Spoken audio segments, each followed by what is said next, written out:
안녕하세요. 세상의 모든 지식을 탐험하는 지식탐험가 여러분 반갑습니다. 오늘은 팔리지 않았던 세상에서 가장 비싼 예술 스리모노의 역설에 대해 이야기해 볼까 합니다. 막대한 제작 비용이 들었지만 단 한 번도 판매되지 않았던 미술품 과연 왜 그랬을까요? 에도 시대 상업적으로 활발했던 미술 시장 속에서 스리모노는 의도적으로 시장 바깥에 존재했습니다.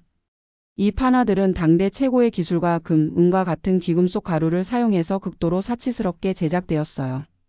이는 엄청난 생산 비용을 의미했습니다. 하지만 스리모노는 가격표가 없었습니다. 그 가치는 화폐가 아닌 폐쇄된 엘리트 집단 내에서 통용되는 사회적 자본에 기반한 증여 경제를 통해 결정되었죠. 이 슬라이드 덱은 어떻게 이 독특한 선물 경제가 작동했는지, 그리고 이것이 어떻게 일본 최초의 대중매체 탄생으로 이어지는 격동의 변화를 맞이했는지를 탐구합니다. 스리모노의 경제적 중요성을 이해하려면 당시의 지배적인 대중예술이었던 우키요에와 비교해야 합니다. 우키요에는 대중을 위한 상업적 포스터였지만 스리모노는 그 대척점에 있었죠. 먼저 대상부터 살펴볼까요? 스리모노는 엘리트 지식인 그룹, 즉 쿄카 서클을 대상으로 했지만 우키요에는 일반 대중을 대상으로 했습니다. 경제 모델은 스리모노가 비상업적 선물 경제였다면 우키요에는 상업적 시장 경제였습니다. 가치 기반 역시 스리모노는 사회적 자본과 지위의 상징이었고 우키요에는 화폐 가치와 오락적 소비에 중점을 두었죠. 생산 방식에서는 스리모노는 후원 기반의 한정판 제작이었고 우키요에는 수익 목적의 대량 생산이었습니다. 여기서 스리모노는 문자 그대로는 빠르게 인쇄한 것을 의미하지만 엘리트 쿄카 서클이 주문한 매우 세련되고 호화로운 판화를 지칭하게 된 단어입니다.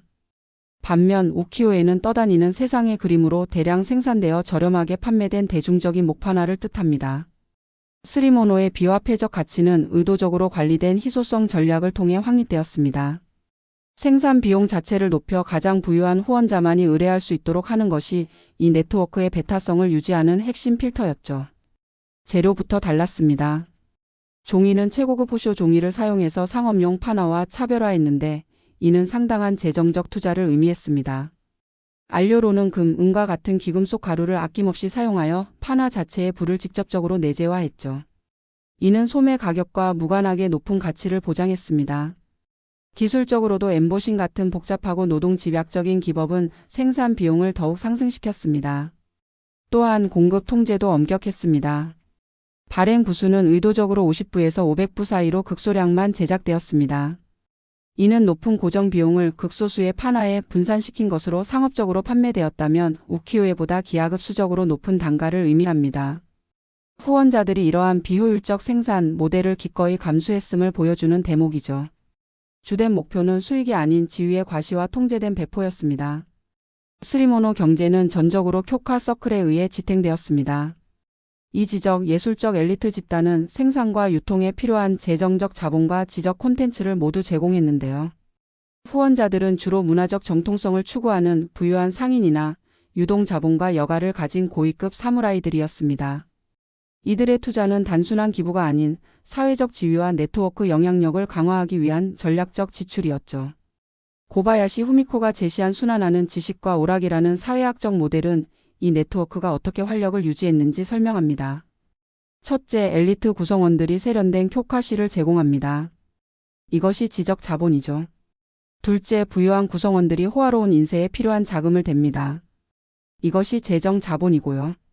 셋째, 완성된 판화가 선물로 배포되어 물질적 부와 지적 성취를 네트워크 내에서 순환시킵니다.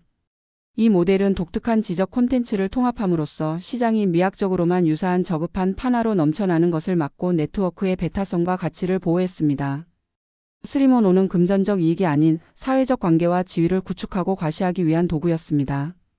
그 교환은 사회적 채무와 상호주의에 기반한 정교한 행위였죠. 고가의 한정판 스리모노를 받는 것은 수령인을 후원자에게 사회적 채무 상태에 놓이게 했습니다. 금전 거래와 달리 이 관계는 상환 의무를 통해 네트워크 구성원들을 영속적으로 묶었습니다. 즉 성공적인 스리모노 교환은 사회적 자본의 축적으로 직접 이어졌다는 것이죠. 아사노 슈고가 제시한 지적 과시욕이라는 핵심 개념이 있습니다. 스리모노는 단순히 개인적인 완상품이 아니라 성취와 인맥을 보여주기 위해 명시적으로 설계된 시각적 상징이었습니다. 이러한 지위의 과시는 여러 층위에서 이루어졌는데요. 첫째, 재정적 지위입니다. 사치품 제작에 자금을 댈 수 있는 부의 증거였죠. 둘째는 지적 지위로 판화에 실릴 만한 수준 높은 쿄카를 창작할 수 있는 재능의 증명이었습니다. 마지막으로 네트워크 지위는 극히 제한된 배포 목록에 포함될 수 있는 인맥의 증거였습니다. 이제 에도 시대에서 메이지 시대로 넘어가 보겠습니다. 1868년 막부 체제가 무너지고 일본은 급진적인 근대화의 길로 들어섭니다. 봉건주의의 종말, 산업화의 가속, 그리고 서구 문물의 유입은 일본 사회의 모든 측면을 근본적으로 바꾸어 놓았죠. 정치적으로는 중앙집권적 국가체제가 수립되었고 사회적으로는 산업공상의 계급제가 폐지되고 국민교육 및 징병제가 도입되었습니다. 미디어 분야에서는 상업적 인쇄 기술의 도입과 언론의 자유 개념이 등장했습니다. 이렇게 폐쇄된 엘리트의 서클에서 소란스러운 대중의 광장으로 세상이 뒤바뀌면서 예술과 정보가 유통되는 방식 또한 영원히 바뀌게 됩니다. 메이지 시대는 신문이라는 새로운 매체의 등장을 목격했습니다. 하지만 초기 신문 시장은 두 개의 극단으로 나뉘어 있었습니다. 먼저 대신문은 주로 교육받은 남성 엘리트층을 독자로 삼아 정치 이론이나 계몽 사상을 다루었죠. 한문과 문어체의 난해한 문장으로 이루어져 있었고 사파는 거의 없었습니다. 반면 소신문은 도시의 서민층을 대상으로 사회 가십, 연재 소설, 오락 뉴스를 제공했습니다. 후리가나를 사용한 쉬운 문체였고 정치적 논평은 회피했습니다. 문제는 이러한 분열이 통합된 대중 독자층의 형성을 가로막았다는 점입니다. 정치 담론과 일상생활의 이야기가 서로 다른 독자들에게 다른 방식으로 전달되고 있었던 것이죠. 1877년 이러한 미디어의 분열 속에서 마루마루 친분이 등장하며 모든 것을 바꾸어 놓았습니다. 이 코미디 전기 간행물은 일본 최초의 진정한 잡지를 창조하며 정치와 사회, 엘리트와 대중을 하나로 묶었죠. 마루마루 친분의 혁신적인 접근은 여러 가지였습니다. 대신문의 정치 비평과 소신문의 대중적 재미를 통합했고 쉬운 산문과 후리가나 그리고 시각적으로 매력적인 코미디 이미지인 폰치에를 적극 활용하여 접근성을 높였습니다. 창립자 노무라 후미오는 영국의 풍자 잡지 펀치에서 영감을 받았습니다. 이름의 의미도 재미있는데요. 친분은 신문의 발음을 비튼 기묘한 뉴스라는 뜻의 말장난입니다. 마루마루는 검열을 피하기 위해 사용되던 기호를 가리킵니다. 1875년의 신문지 조례 이후 정부의 언론 통제는 강화되었습니다. 신문들은 논란이 될 만한 단어, 예를 들면 자유민권이나 천황 같은 단어들을 기호로 대체하기 시작했는데요. 이 기호가 바로 후세지입니다. 마루마루 친분은 이 후세지를 잡지의 정체성으로 삼았습니다. 단순히 금지된 단어를 숨기는 수단을 넘어 독자들이 숨겨진 의미를 추론하고 해독하는 지적인 놀이로 변모시켰죠. 이는 독자들을 수동적인 수용자에서 능동적인 참여자로 만들었고 기모토 이타루가 말한 광적인 해독의 세계를 창조했습니다. 예를 들어 4개는 당시 자유민권 운동을 지칭하는 것으로 통용되었습니다. 1878년의 독자 편지를 보면 당신 내 잡지는 바보 같은 표지를 내걸지 몰라도 그 내용은 교활한 붓으로 쓰여 있소. 라고 할 만큼 독자들은 이 놀이의 규칙을 이해하고 적극적으로 동참했습니다. 마루마루 친분의 성공은 폰치에라는 새로운 시각적 유머 형식에 크게 힘입었습니다. 핀치 그림이라는 뜻의 폰치에는 유럽 스타일의 캐리커처를 일본에 도입했습니다. 기존 우키요에와의 차이점은 명확했는데요. 폰치에는 기존 우키요에의 정형화된 얼굴 표현과 달리 정치인 등 공적 인물의 얼굴을 알아볼 수 있도록 과장하여 묘사했습니다. 이는 일본 최초의 본격적인 인물 캐리커처였죠. 또한 에도 시대의 은유적이고 암시적인 비판에서 벗어나 특정 인물과 사회 문제를 직접적으로 겨냥하는 풍자가 가능해졌습니다. 여기 보이는 고바야시 기요치카의 눈이 빙빙 도는 기계라는 1888년 작품을 보시면 이 이미지는 메이지 관료제를 산업기계로 묘사합니다. 관료의 눈은 톱니다 바퀴가 되어 노동자와 경찰의 힘으로 돌아가죠. 이는 문명 개화의 합리성 이면에 숨겨진 비합리적인 부담과 모순을 폭로합니다. 근대 국가의 작동이 개인의 땀과 희생, 즉 기름진 땀이라는 윤활유에 의존하고 있음을 보여주는 것입니다. 구체적으로는 1번 관료의 눈은 국가의 톱니다 바퀴가 된 개인을, 2번 노동자와 경찰은 관료제를 움직이는 힘을 상징합니다. 3번 법률 문서는 학교 등록금, 징병, 세금 등 국민을 옥죄는 새로운 규제들을 의미하며 4번 기름진 땀은 기계를 돌리는 윤활유이자 개인의 희생을 나타냅니다. 마루마루 친분의 시각적 혁신은 당대 최고의 서양화가 2명에 의해 주도되었습니다.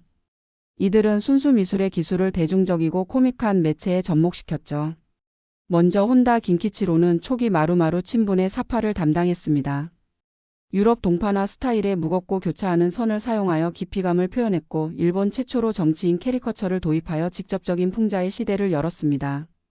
혼다의 뒤를 이어 11년간 사파를 담당한 고바야시 기요치카는 일본 최후의 우키요의 화가로 불리지만 판화, 스케치, 유화 등 다양한 매체에 능통했습니다.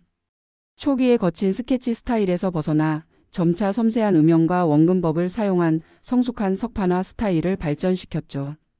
그림에서 보시는 것처럼 혼다 긴키치로는 선이 굵고 명암이 대비되는 동판화 스타일을, 고바야시 기요치카는 좀 더 부드러운 유연한 석판화 스타일을 보여주었습니다. 에도 시대의 스리모노 경제와 메이지 시대의 코미디 전기 간행물은 정보 가치, 그리고 사회적 관계가 어떻게 조직될 수 있는지에 대한 근본적으로 다른 두 모델을 보여줍니다. 비교를 해볼까요?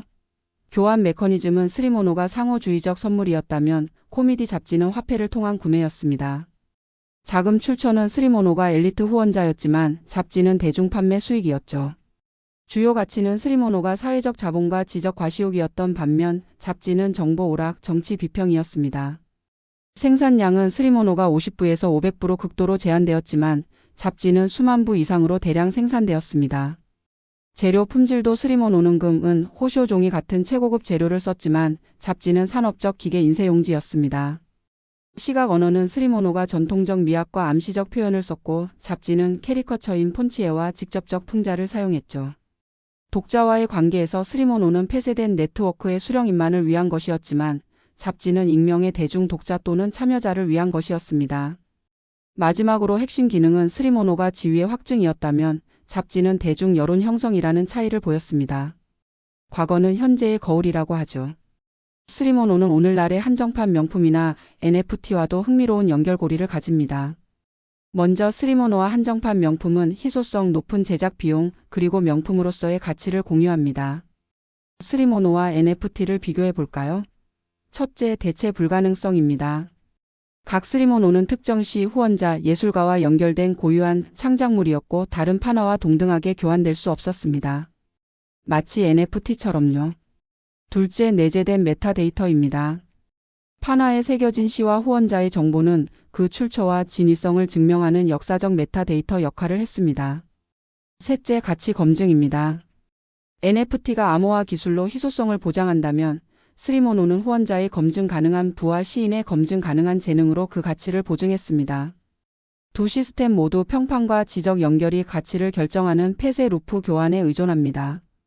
스리모노는 물리적 사치가 어떻게 유형의 사회적 자본으로 전환되는지를 보여주는 완벽한 역사적 모델이며 오늘날 디지털 자산과 독점적 커뮤니티의 가치를 이해하는 데 중요한 단서를 제공합니다.